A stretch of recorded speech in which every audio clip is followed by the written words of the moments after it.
ଅପରାଜିତା ଷଡଙ୍ଗୀଙ୍କର ଟିକେ ଏଇଭଳିଆ ସ୍ୱଭାବ ଅଛି। ମାନେ ମାନେ ହଠାତ୍ ଯେମିତି ମିଡିଆ ଭିତରେ ଗୋଟେ ଟିଆରପି ନବା ପାଇଁ କି ଚାଲେ, ମୋର ଆଗଟା ଦେଖାଯାଉ, ମୋ କଥାକୁ ସମସ୍ତେ ଦେଖନ୍ତୁ ଆଗ, ଏଇଭଳିଆ କଥା ରାଜନୀତିରେ ହବା ଅନୁଚିତ।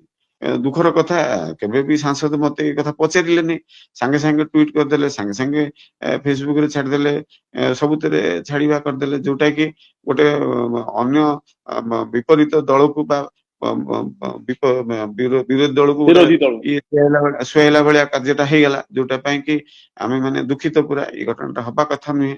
ଜଣେ ମ୍ୟାଚୁଅର୍ଡ, ସିଏ ବି ପ୍ରଶାସନିକ କ୍ଷେତ୍ରରେ ବହୁତ ଏକ୍ସପିରିଏନ୍ସ ଅଛି ଏବଂ ଆମ ଦଳର ଦୁଇଥର ସାଂସଦ ବି ଅଛନ୍ତି ଏବଂ ଜଣେ ଟାଣୁଆ ନାରୀ ନେତ୍ରୀ, ଏକଥା ସମସ୍ତେ ଆମେ ଜାଣିଛେ ଓଡିଶା ସାରା। ତାଙ୍କର ଏଇଭଳିଆ ଆଚରଣଟା ମୋ ପାଖକୁ ବାରମ୍ବାର ଫୋନ ବି ଆସୁଛି, ଅନ୍ୟମାନେ ବି ଆଚମ୍ବିତ ହେଇଗଲାଣି। ଦି ଜଣ କାହିଁକି କେମିତି ଗୋଟେ ବିରୋଧୀ କି ସୁହାଇଲା ଭଳିଆ କଥାଟା ଛାଡିଦେଲେ, ଯାହା ଫଳରେ କି ବିରୋଧୀ ମାନଙ୍କୁ ଗୋଟେ ବିରାଟ ମୁଦ୍ଦା ଏବଂ ଭଲ ଔଷଧ ଯୋଗେଇଲା ଭଳିଆ, ଖୋରାକ ଯୋଗେଇଲା ଭଳିଆ ଏଇଭଳିଆ କଥା ହେଇଗଲା। ଏଇ କଥା ମୋ ପାଖରେ